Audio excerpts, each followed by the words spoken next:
Hey guys, it's Marie with WTI, and let me tell you about this Cream of Nature shampoo. My daughter's hair could get really dirty and dry, so I really love this shampoo. It works so well. One thing I really like is that it is so smooth and it gets really sudsy. You could really tell that you are getting a really good deep clean.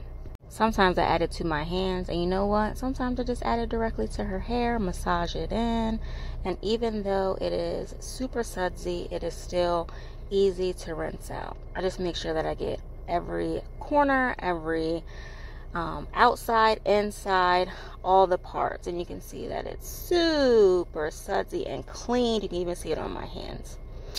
You can see my hair right here is super dirty. You can see there are some flakes, some dust, some everything. So this shampoo was really good. I use it in the shower, so I grab it, then I just put my head down and rub it, and it makes it really clean.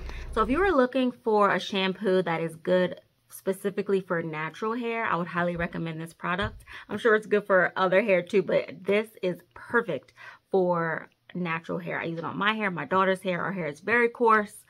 It's very hard to find a good shampoo that doesn't leave a residue, that leaves it nice and soft. I love it, and I'm going to keep using it, and that's my point of view.